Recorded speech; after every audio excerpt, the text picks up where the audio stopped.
Good morning மக்களே. So நேற்று நிறைய வீடியோஸ் ஷார்ட்ஸ் அப்லோட் பண்ணியிருந்தேன் ஸ்பீச் டெவலப்மெண்ட் ரிலேட்டடாக. இன்னைக்கு அடுத்த வீடியோ ப்ரான் தொக்கு எப்படி பண்ணணும் அப்படின்ற ஒரு வீடியோவும், அப்புறம் யூஎஸ் ட்ராவல்ஸ்க்கு ஹெல்ப்ஃபுல்லாக இருக்கிற வீடியோ சீரீஸில் அடுத்த வீடியோவும் அப்லோட் பண்ண போகிறேன். பாருங்கள், பிடிச்சிருந்தா உங்கள் ஃப்ரெண்ட்ஸ்க்கு ஷேர் பண்ணுங்கள்.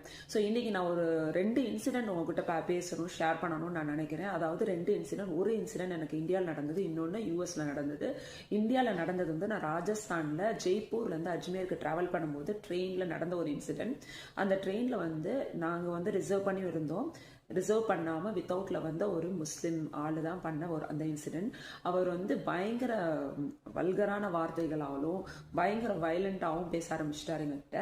நான் எங்களுடைய ரிசர்வ்டு சீட்டில் அவர் மட்டும் உட்காந்தது இல்லாமல் அவர் ஃப்ரெண்ட்ஸ்க்கு கால் பண்ணி வர சொல்லி வந்து என் பேக்கெல்லாம் தூக்கி கீழே போட்டுட்டு, நான் வந்து உங்கள்கிட்ட டிக்கெட் இருக்கான்னு கேட்கும்போது அதை கேட்க உனக்கு உரிமை இல்லை, நான் நினச்சா உன்னை கொலை பண்ணிடுவேன், குடும்பத்தையே கொலை பண்ணிடுவேன் அப்படின்னு சொன்னார். அந்த மாதிரி மிரட்டல்லாம் விட்டார். நான் வந்து உன்னால் முடிஞ்சதை பார்த்துக்கூடா அப்படின்னு சொல்லி நான் இம்மீடியட்டாக போலீஸ்க்கு கால் பண்ணி பேசின உடனே அங்கேருந்து எந்திரிச்சு ஓடி போயிட்டான். இதெல்லாம் வந்து இந்த காற்றுல பறக்கிற கொசுக்கள் மாதிரி.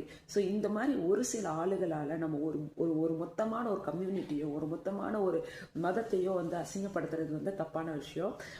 ஸோ நான் இந்த இன்சிடென்ட்டை நான் ஏன் ஃபஸ்ட்டு சொல்லணும் அப்படின்னு நினச்சேன்னா, நான் வந்து முஸ்லீம். ஸோ நான் முஸ்லீமாக இருந்து இந்த மாதிரி ஒரு முஸ்லீமை நான் வந்து சப்போர்ட் பண்ண மாட்டேன். நான் அந்த மாதிரி ஆளுக்கு நான் கேள்வி கேட்பேன். அந்த மாதிரி ஆளுங்க என் கையில் கிடச்சா நிஜமாக ஒரு இழுத்து கூட அரைஞ்சிருவேன். பிகாஸ் ஒன்னால என் மதத்துக்கு கெட்ட பேருனா நான் ஒத்துக்கவே மாட்டேன். அந்த மாதிரி ஆளுங்களை நீங்க பாத்தீங்கன்னா தயவு செஞ்சு கேள்வி கேளுங்க. இன்னொரு விஷயம், இன்னொரு நடந்தது அமெரிக்கால. ஒரு ஒரு ஒரு காஷ்மீர்லேருந்து வந்த ஒரு லேடி, ஹிந்து லேடி. அவங்க வந்து அமெரிக்காவில் இந்த காலத்தில் இந்த காலகட்டத்தில் இந்த மாதிரி ஒரு கேள்வி கேட்குறாங்க. டைரக்டாக வந்து என்னை கேட்டது வந்து, நீங்கள் என்ன ஆளுங்க? நான் கேட்டேன், நான் என்ன ஆளுங்கன்னா வாட் யூ மீன் அப்படின்னு கேட்டேன். விச் கேஸ்ட் அப்படின்னாங்க. அப்போ வந்து நான் சொன்னேன் ஐம் முஸ்லீம் அப்படின்னு. ஓ ஓகே ஓகே அப்படின்னாங்க. ஸோ அவங்க வந்து கொஞ்சம் வயசு அதிகமான இருந்ததுனால நான் கொஞ்சம் மரியாதையாக அவங்ககிட்ட பேச வேண்டி இருந்தது.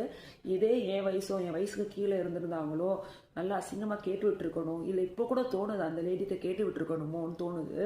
கேட்காம இருந்தது என் தப்பு தான். நெக்ஸ்ட் டைம் கண்டிப்பாக நான் கேட்க போகிறேன். நான் எந்த ஜாதியாக இருந்தேன், உனக்கு என்ன வந்துச்சுன்னு நான் கேட்க போகிறேன். ஸோ இந்த யூஎஸ் வந்து பார்க்க தான் இங்கே ரொம்ப ஃபார்வர்டாக இருக்குது. இங்கே வந்து தமிழியன்ஸோட தான் பழகுறாங்க, தெலுங்குக்காரங்களோட தான் பழகுறாங்க, கன்னடா பீப்புளோட தான் பழகுவாங்க. அந்தந்த ஜாதி பார்க்குறாங்க, மதம் பார்க்குறாங்க. ஆனால் அவங்க வந்து அமெரிக்காவில் இருக்க எல்லா கல்ச்சரும் கொண்டாடுவாங்க.